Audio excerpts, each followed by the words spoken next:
everyone, welcome to Must Read Monday. My name is Dabney. I'm the young adult librarian with the Twin Lakes Libraries, and I use they, them pronouns. For today's episode, we are going to be talking about Women's History Month books. We're going to be specifically focusing on nonfiction books, and in the next episode, I'll be looking at fiction books based on real people. So to get us started, we have Anne Frank in the world. So if you don't know who Anne Frank is, she's very well known for the Diary of Anne Frank. She was a young Jewish girl who was taken by the Nazis and sent to a concentration camp where she sadly died. But her diary, that her father found, went on to become hugely famous.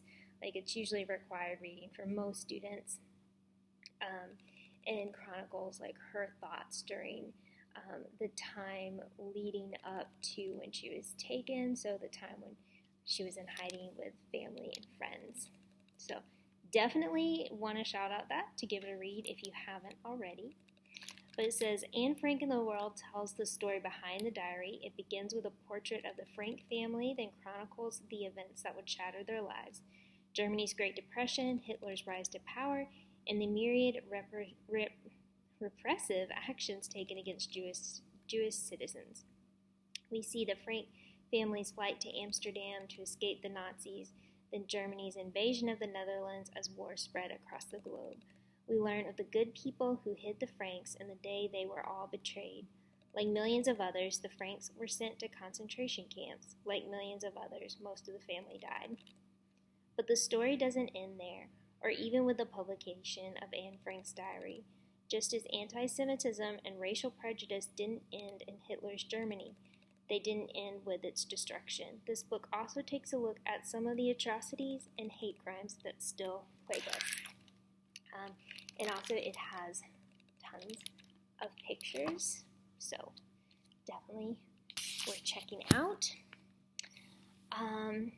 Some other historical figures, we have Claudette Colvin, Twice Words Justice. I read this one, I really love it. Claudette Colvin kind of kicked off the Montgomery bus boycott during the Civil Rights era. So before Rosa Parks, there's Claudette Colvin, who I believe was 16 at the time. She was a teenager for sure. So this tells her story. And speaking of Rosa Parks, we have The Rebellious Life of Rosa Parks, the Young Readers edition, which I have not read yet. She can know more about her. She is kind of like the face most people associate with the Montgomery bus boycott.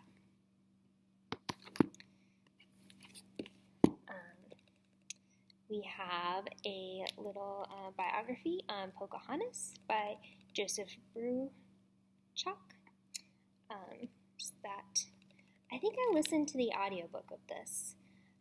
So it says, drawing from the personal journals of John Smith, Joseph Bruchac, winner of the American Book Award, reveals an important part of history through the eyes of two historic figures. We have Original Sisters, Portraits of Tenacity and Courage, a stunning collection of 154 portraits of groundbreaking women throughout history, many of whom have been forgotten, or by one of the best illustrators working today.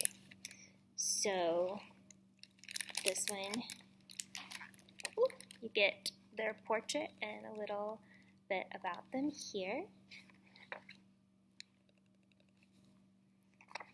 I haven't read this one yet, but now I'm absolutely have to.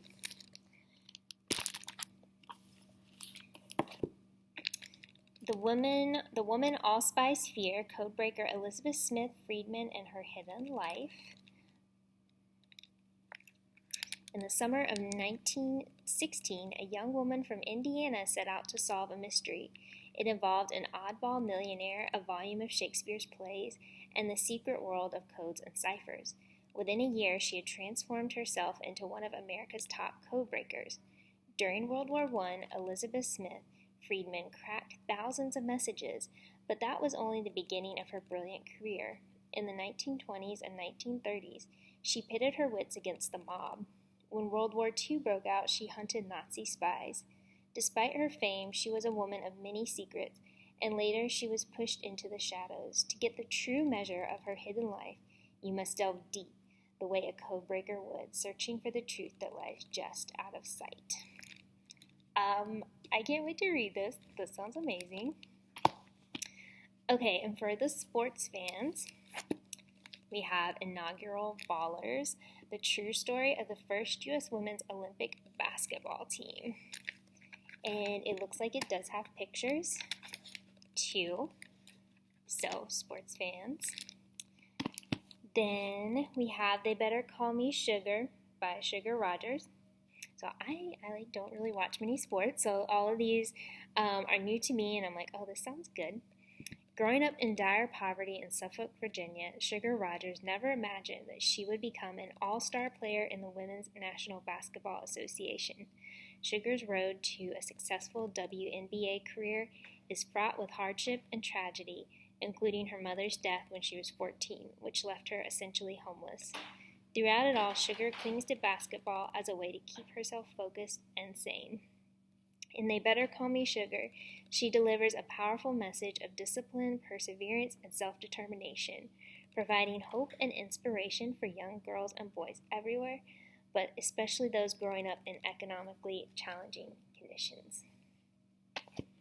And now we're going to move on into some more memoirs. So we have Being Jazz, My Life as a Transgender Teen by Jennings. And this one also has pictures, which is great. So if you didn't know about Jazz, at the age of 6, Jennings transitioned to life as a girl, put her in the public spotlight after she shared her story with Barbara Walters on national television. In the decades since then, prestigious awards, high-profile interviews, a documentary, the launch of her YouTube channel, and her own TLC docuseries, I Am Jazz, have made her one of the most recognizable and prominent advocates for transgender teens. So this continues to talk about her journey, so definitely worth checking out. We have a couple author memoirs. So young adult authors, Ordinary Hazards by Nikki Grimes. Enchanted Air, Two Cultures, Two Wings by Margarita Engle. Hi, sorry, someone just came to the door, so I had to pause the video. But this is Enchanted Air, and it's told in poetry, like in verse, and so some of them,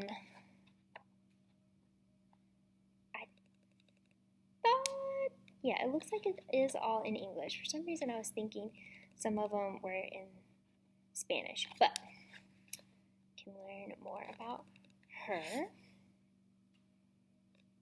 Yeah, anyways, I'm excited for that.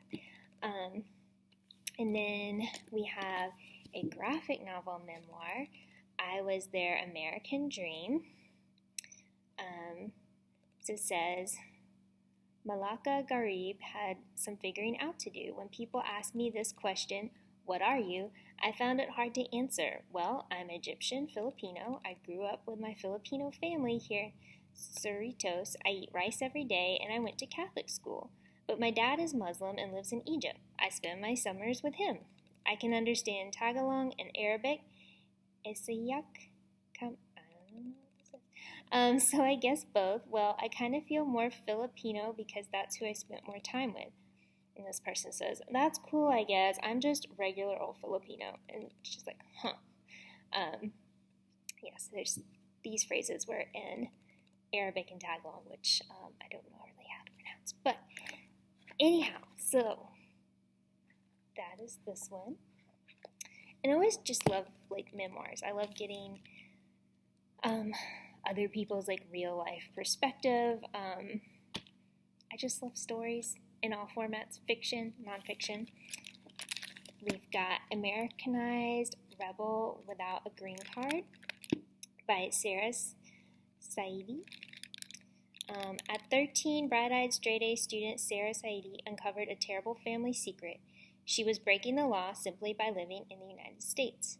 Only 2 years old when her parents fled Iran, she didn't learn of her illegal immigrant status until her older sister wanted to apply for an after-school job, but couldn't because she didn't have a social security number.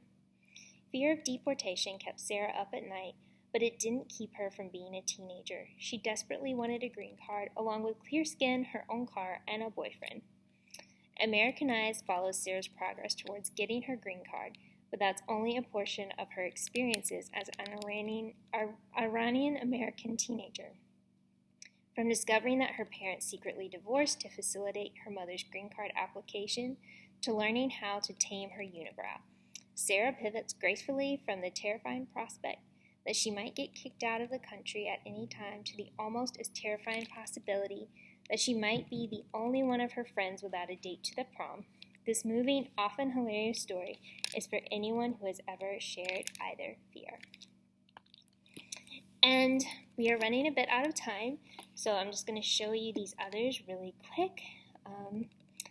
The Cat I Never Had by Amra Sabik El Reyes. Sorry if I'm mispronouncing. And then When They Call You a Terrorist, a story of the Black Lives Matter and the power to change the world by Patrice Khan Cullors and Asha Bandali. So those are our nonfiction Women's History Month books. I hope you come to the Hancock branch and check them all out. I have a whole list in the video notes so you can refer to that as well. But I hope you have an excellent week and we'll see you next time. Bye!